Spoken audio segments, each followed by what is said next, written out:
Mesdames, Messieurs, bonsoir. Merci de votre fidélité. Voici le sommaire de ce 20h.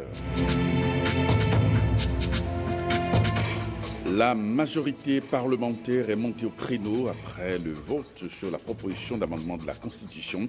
C'était au détour d'un point de presse à Porte-Nouveau.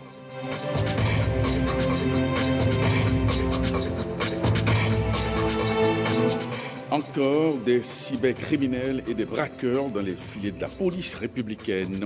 Les hommes en uniforme font le point des dernières opérations effectuées.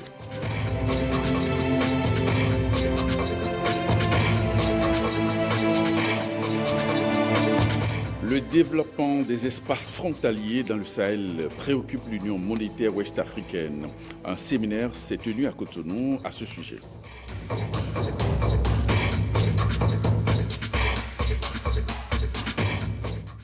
Bonsoir et bienvenue à cette édition. Le chef de l'État a accordé une audience au président de la commission de la CEDEAO. Les échanges entre le chef de l'État et l'Ivoirien Kassi Jean-Claude Brou ont porté sur divers sujets. Suivez ici quelques extraits des propos recueillis à la suite de l'audience par Renaud Capon. Cette rencontre nous a permis de faire un tour d'horizon sur les points qui sont essentiels pour la CEDEAO. Nous avons beaucoup échangé sur les questions qui concernent les activités au niveau politique dans la sous-région. Nous avons beaucoup échangé sur les questions également qui concernent les questions de développement, les infrastructures.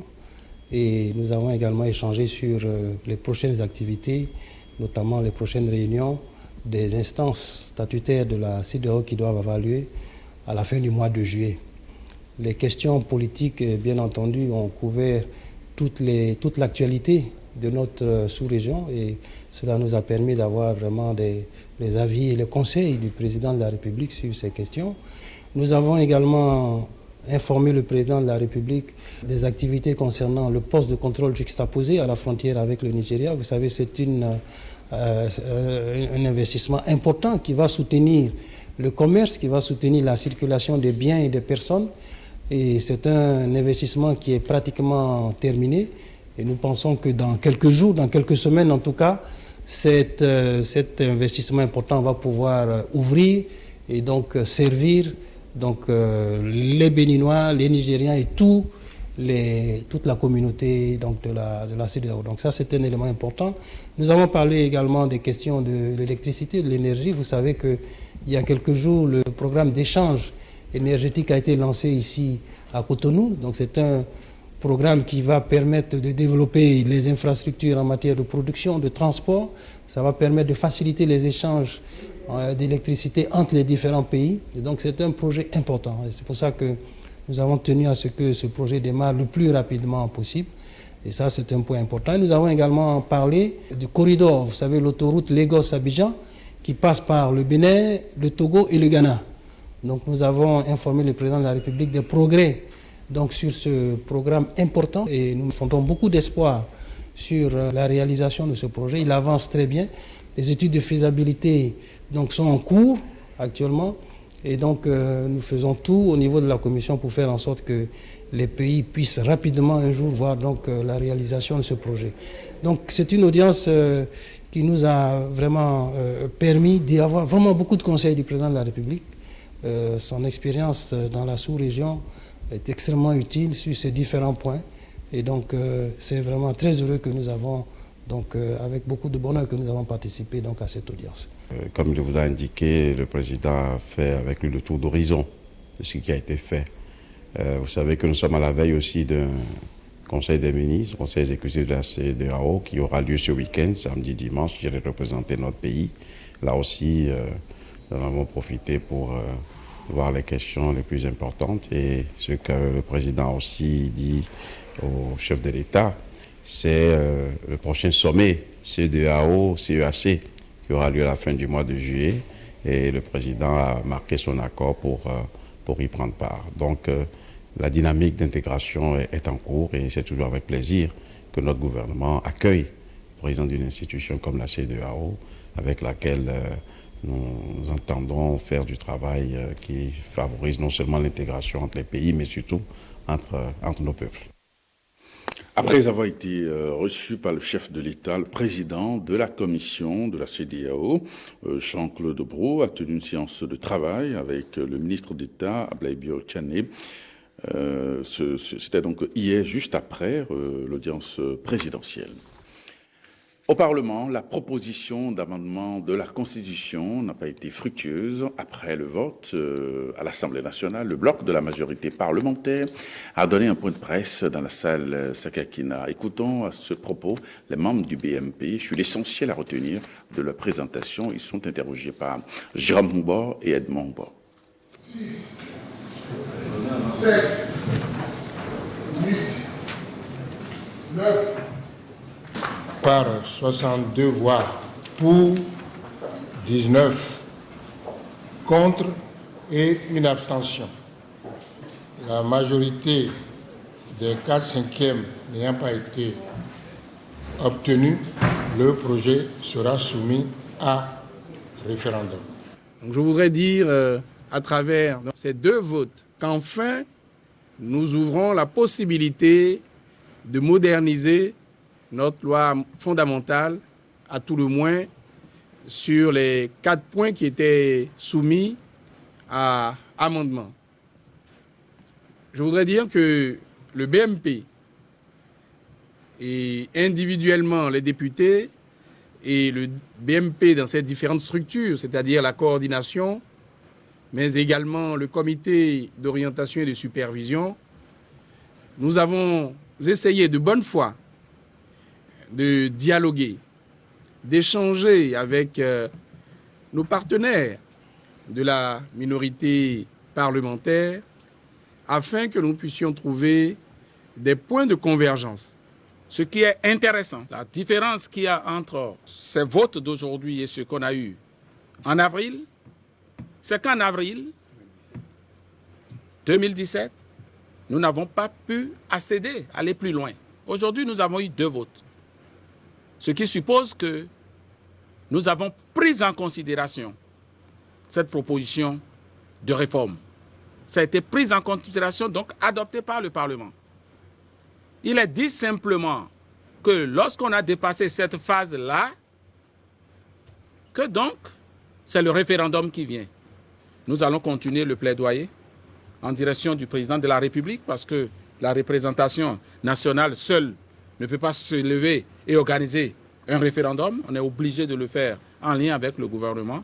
Je pense que nous qui voulons que donc les femmes, à l'occasion des prochaines élections, déjà soient mieux représentées au Parlement, nous qui voulons qu'enfin nous ayons la Cour des comptes instituée dans notre pays, nous qui voulons qu'on abolisse la peine de mort, que ça quitte vraiment l'ordre de notre pays, nous qui voulons enfin que l'on ait de l'économie pour faire les hôpitaux, pour faire les écoles. Nous qui voulons cela, nous allons soumettre ce projet et je voulais rassurer les populations qu'en dehors des points que nous avons amendés et soumis au vote aujourd'hui, nous n'ajouterons aucun point. L'initiative de l'amendement est purement parlementaire. Nous avons décidé de faire ces amendements parce que c'est le peuple qui l'a voulu. Je dis le peuple et non la foule. C'est le peuple qui a estimé à un moment donné,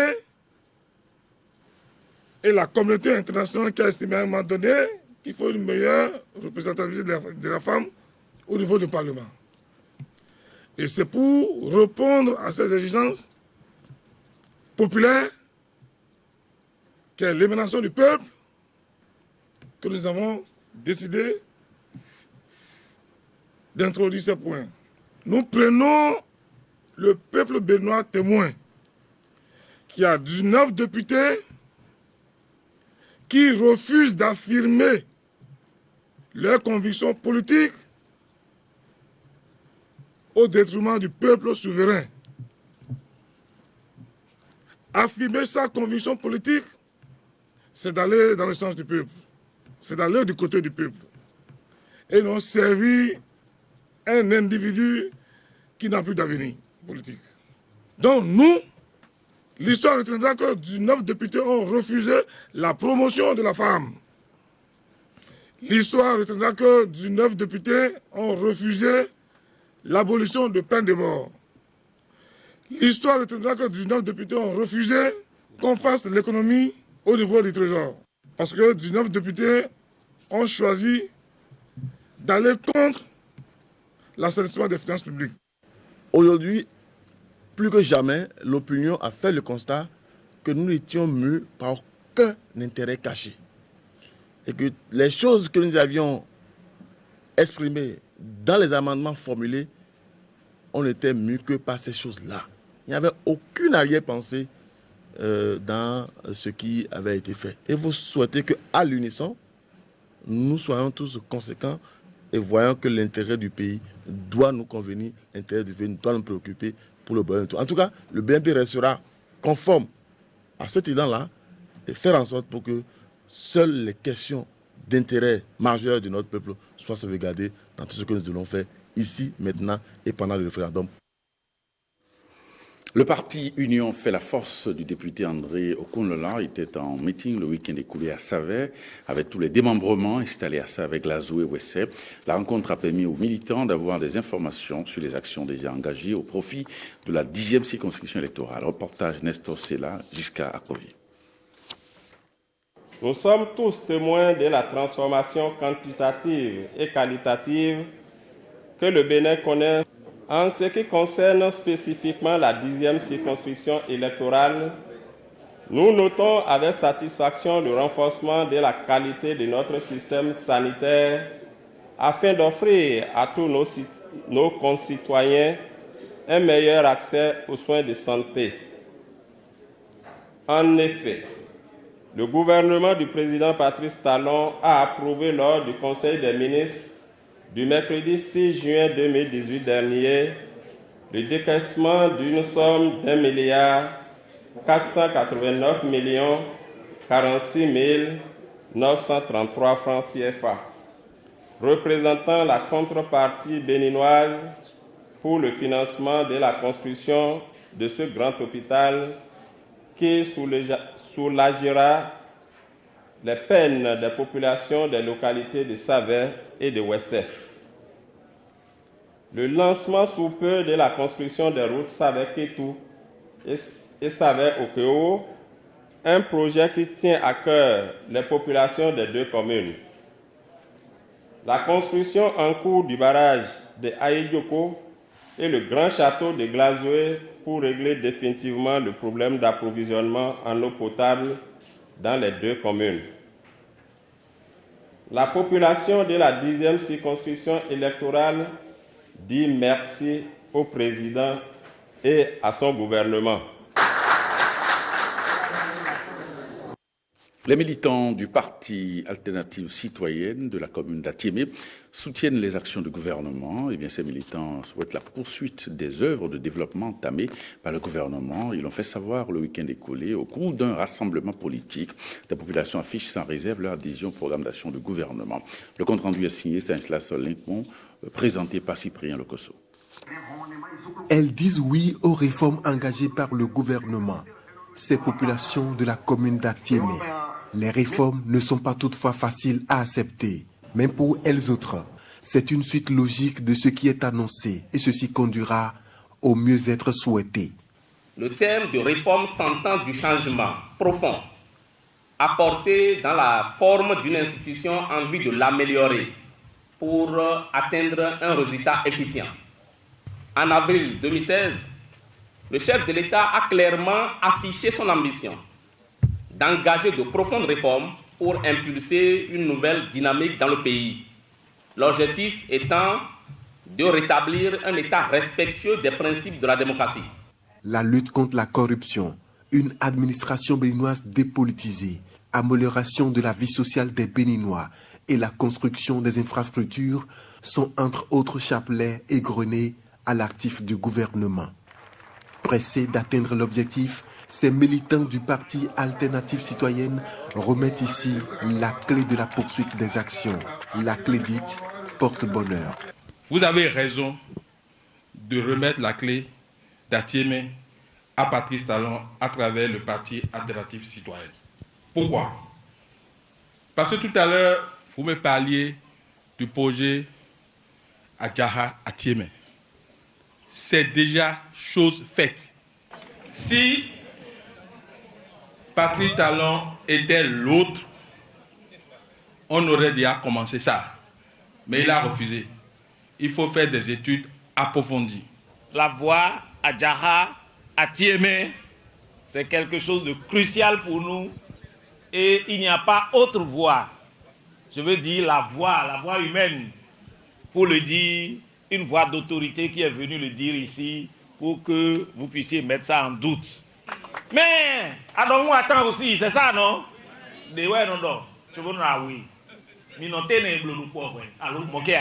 Sans hésitation, ils ont été nombreux à manifester leur adhésion à la cause et ils souhaitent le soutien de la grande masse.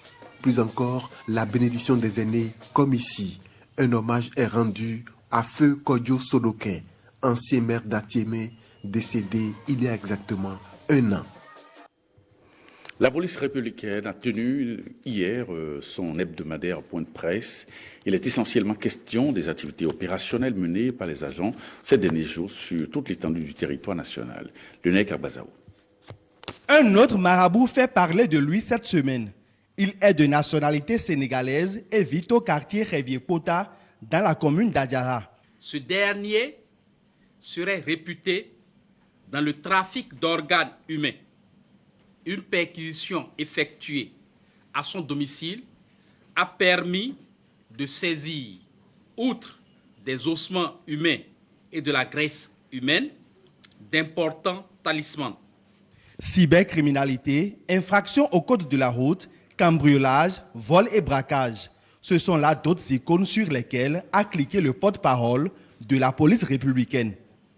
Le commissariat de l'arrondissement d'Achoupa a investi sur renseignement un appartement situé au quartier Tanzoun le dimanche 24 juin 2018 aux environs de 6 heures.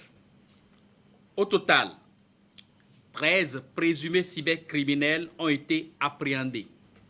Aussi, 12 ordinateurs portatifs, 19 portables Android, 2 disques durs externes soigneusement dissimulés dans le plafond et une quantité non moins négligeable de chanvre indien ont-ils été saisis.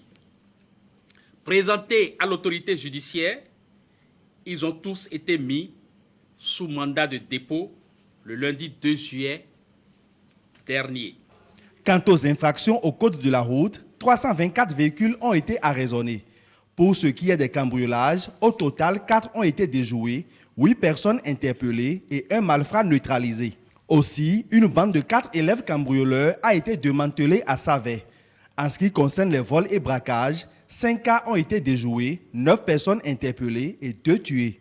La promptitude de la police républicaine de l'Ouémé a permis de retrouver ce véhicule Toyota et d'autres véhicules et objets de valeur.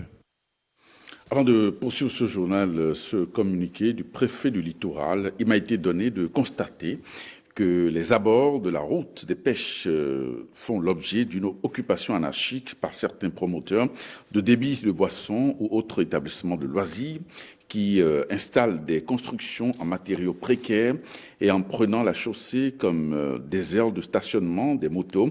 Alors ce tas de choses empêche la viabilisation de la zone et la mise en œuvre des activités prévues dans le cadre du projet Route des pêches. En conséquence, il est porté à la connaissance des 10 promoteurs qu'ils disposent rigoureusement à compter de ce vendredi de 112 heures pour procéder à l'enlèvement volontaire de leurs installations. En tout état de cause, toute personne qui refuserait de s'exécuter dans ce délai, il sera contraint par la force publique. Modeste Toboula, préfet du littoral. Alors, comment faire des espaces frontaliers, des milieux débarrassés de toute crainte?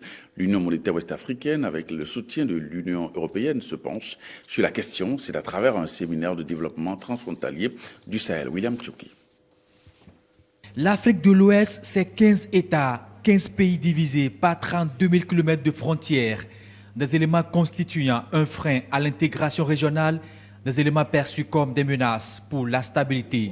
des États. Peuples unis par l'histoire, la géographie, la culture ont été divisés suite à une réunion autour d'une table où une carte était déposée et les gens ont pris un crayon et une règle pour diviser notre continent. L'objectif du programme Frontières de l'Union africaine, quand nous l'avons lancé, j'étais avec le président Alpha Oumar Konaré, c'est de faire des frontières passer du stade de barrière au stade de passerelle.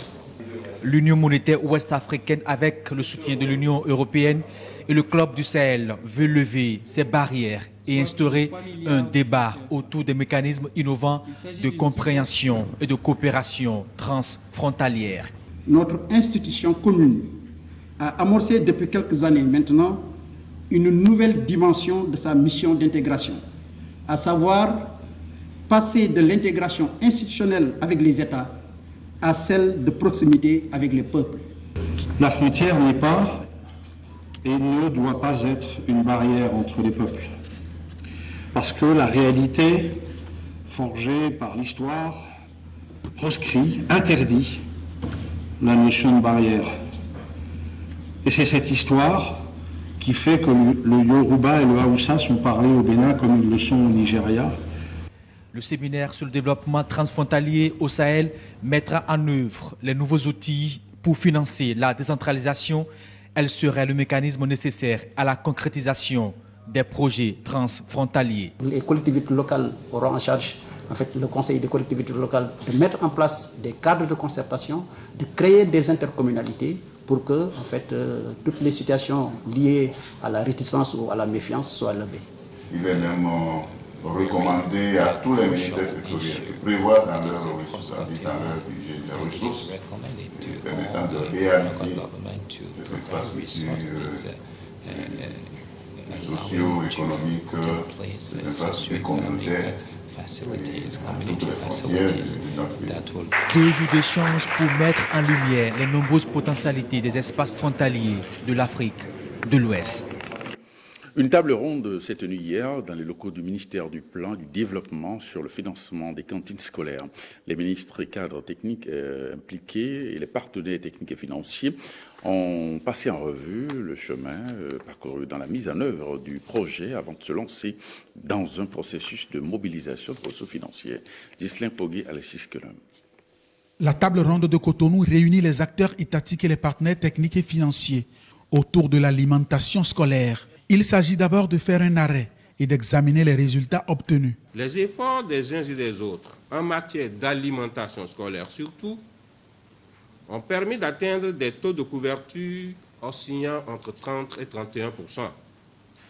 Avec ce programme, doté d'un budget annuel de 6 800 milliards de francs CFA, les 1579 écoles à cantine gouvernementale, jadis léthargiques, ont recouvré leur vitalité avec près de 322 763 écoliers nourris chaque jour de classe dans 11 départements.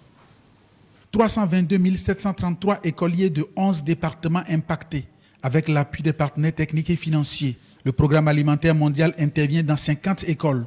Catholique relève service dans 144 avec près de 442 331 élèves nourris à Gogounou, Kandi, Malaville et Kalalé.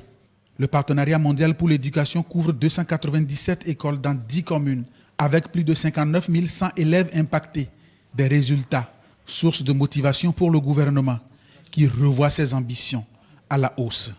Au lieu d'attendre 2021 pour couvrir 51% de nos écoles comme initialement prévu dans son programme d'action, le gouvernement fait l'option d'aller vite et bien en ramenant l'échéance à la rentrée de septembre 2018. Grandes ambitions, grands engagements.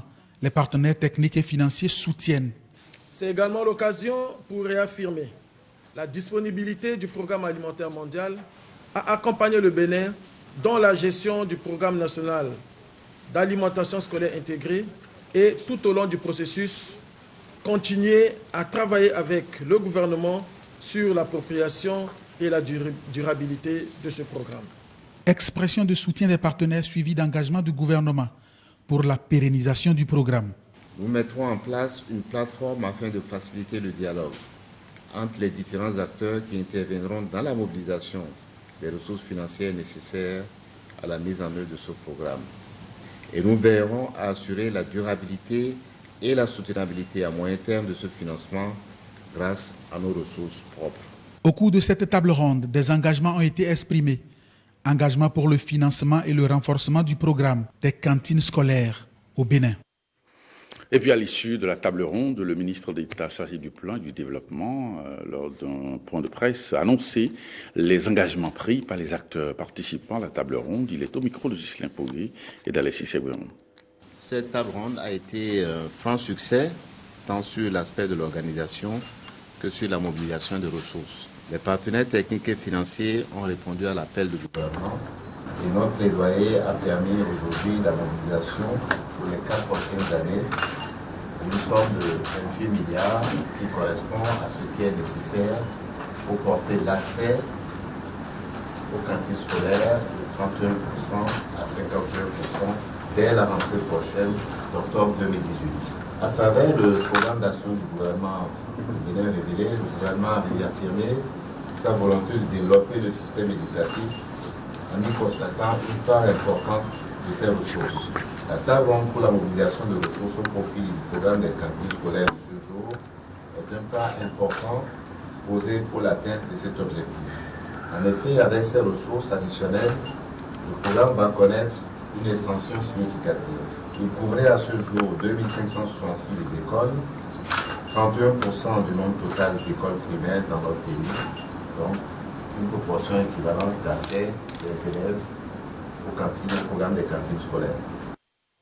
Le ministère du Cadre de vie et du Développement durable opte pour une synergie d'action dans la mise en œuvre de ces réformes. À cet effet, un groupe thématique a vu le jour. La première session de ce groupe s'est réunie donc à Cotonou. Les parties prenantes pour échanger autour de la vision du gouvernement relative au secteur du cadre de vie. Voyons le reportage de Jean-Claude James et de Calvador Arwan.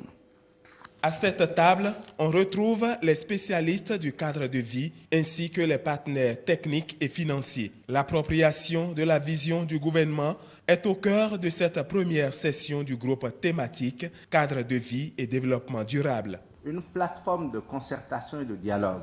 Le but de ce cadre de concertation est de réunir les acteurs des secteurs d'intervention du ministère du Cadre de vie et du développement durable pour échanger sur l'état de notre cadre de vie, la vision et les nouvelles orientations du gouvernement en vue d'une meilleure coordination des interventions. La mise en place de ce groupe thématique sonne la fin des actions éparses avec de faibles résultats. Désormais, une synergie d'action est d'actualité et les partenaires techniques et financiers sont prêts à accompagner ce nouveau choix. Pour nous, le groupe thématique est d'abord l'affaire de nos partenaires techniques et financiers. C'est le cadre dans lequel s'organisent tous les dialogues, les discussions, les échanges en faveur de l'appui dont nous pouvons bénéficier. Et nous avons bon espoir que ce groupe va devenir très rapidement un cadre dynamique et vivifiant qui consacre les résultats que nous sommes en train d'envisager. Les partenaires techniques et financiers du secteur sont déterminés à apporter leurs contributions diverses aussi longtemps que les progrès significatifs seront notés dans la mise en œuvre des engagements internationaux et particulièrement pour atteindre les cibles des objectifs de développement durable prioritaires et relatives à l'environnement et au cadre de vie pour lequel le gouvernement s'est engagé. Pour la mise en place d'une feuille de route adéquate, les participants ont suivi 2 communications. La première, état des lieux sur le financement du secteur de 2000 à 2017, défis et enjeux majeurs, et la seconde, intitulée Réforme, projet, programme du secteur en lien avec le PAG 2016-2021. 3 villages dans la commune de Ouida ont reçu la visite du maire. Célestine Nadialaon est allée donc constater l'état d'avancement des infrastructures socio-communautaires en cours de réalisation par l'ONG Atout African Arch International dans sa localité. C'était cette semaine. Reportage énorme Pati, Calvador Arano. Wakpe Daho, arrondissement de Ouida. La population du village Bezoumen manifeste sa gratitude à l'endroit de l'ONG Atout African Arch International. Après avoir construit et réfectionné des salles de classe dans plusieurs localités de la ville, l'ONG veut conjuguer au passé les difficultés que rencontrent ces femmes en voulant donner la vie. De cet espace sortira dans les prochains mois un centre de santé.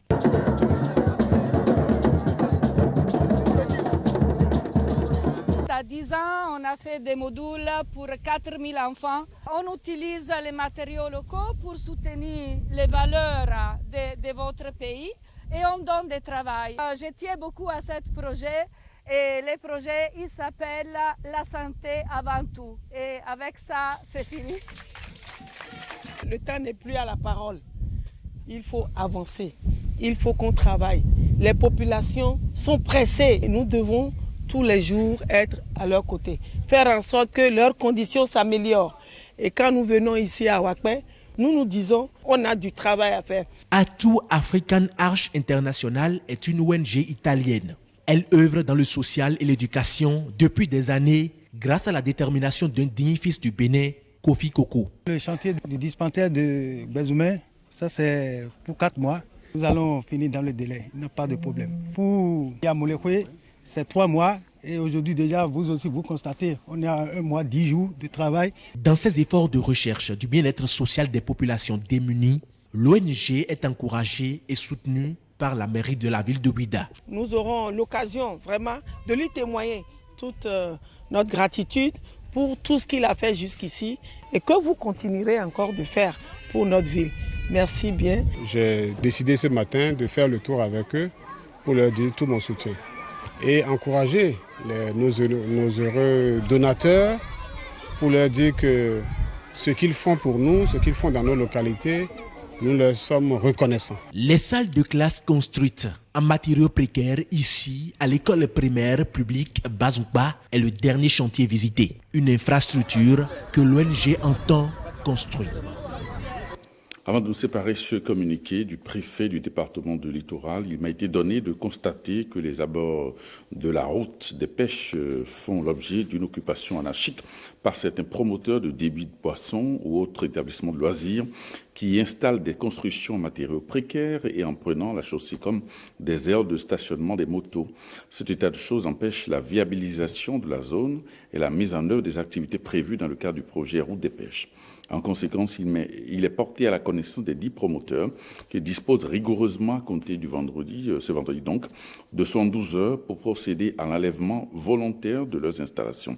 En tout état de cause, toute personne qui refuserait de s'exécuter dans ce délai, il sera contraint par la force publique. Modeste Obola. Eh bien, ce journal se referme. Merci pour votre fidélité à 23h30. Jérôme Moubo pour le JT Soir. Merci et bonne soirée chez vous.